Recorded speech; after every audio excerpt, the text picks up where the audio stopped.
बात है। एक आश्रम में हवन का आयोजन किया जाता है और उसमें कई राजाओं को आमंत्रित किया जाता है। हवन की तैयारी के लिए गुरु अपने शिष्यों से जंगल से लकड़ियां लाने के लिए कहते हैं। सभी शिष्य जंगल में लकड़ियां लाने जाते हैं। अचानक एक शिष्य को उस जंगल में एक पागल हाथी दिखाई देता है और वो उधर ही आ रहा था। वह शिष्य बाकी शिष्यों को हाथी के आने की चेतावनी देता है। सभी शिष्य डरकर रास्ते से हट जाते हैं, लेकिन एक शिष्य को यह सोचकर नहीं हटता कि वह दुनिया की हर चीज़ भगवान के वश में होती है। वह भगवान के प्रति अपनी निष्ठा जताता है और कहता है कि अगर हाथी भगवान के आदेश मानता है तो वह उसका नुकसान नहीं पहुंचाएगा। लेकिन हाथी उसे सूंड से उठाकर फेंक देता और वह गंभीर रूप से घायल हो जाता है।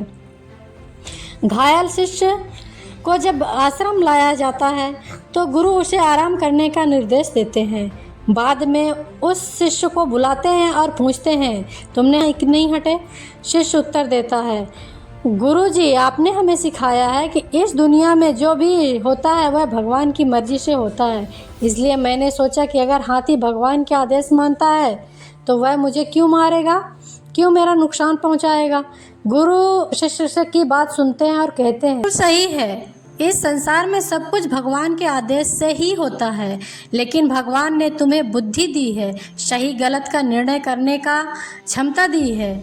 जब वह शिष्य तुम्हें चेतावनी दे रहा था तब भी वहाँ भगवान का ही संदेश था।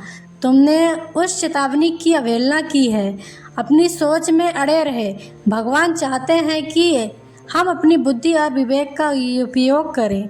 गुरु आगे समझाते हैं, हमें यह समझना चाहिए कि संसार के हर घटना में भगवान का हाथ होता है, लेकिन यह भी ज़रूरी है कि हम सही समय पर सही निर्णय लें। यदि हम एक बात पर अड़े रहेंगे और परिस्थितियों को नहीं समझेंगे तो हमें नुकसान हो सकता है।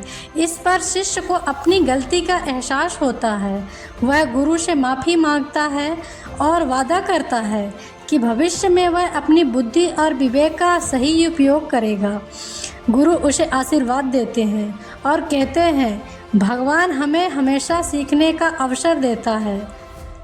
परिस्थितियों में अपनी सोच का दायरा बढ़ाना चाहिए और जो सही है वही निर्णय लेना चाहिए। इस कहानी से हमें यह शिक्षा मिलती है, किसी एक विचारधारा पर अड़े रहना सही नहीं होता। हमें हमेशा अपनी सोच को खुले दिमाग से परखना चाहिए और परिस्थिति के अनुसार सही निर्णय लेना चाहिए। भगवान ने हमें बुद्धि और विवेक दिया है, उसका सही उपयोग करना हमारा धर्म है।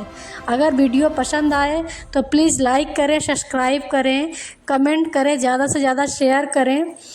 प्लीज़ लाइक कर दिया करें और सब्सक्राइब कर दिया करें।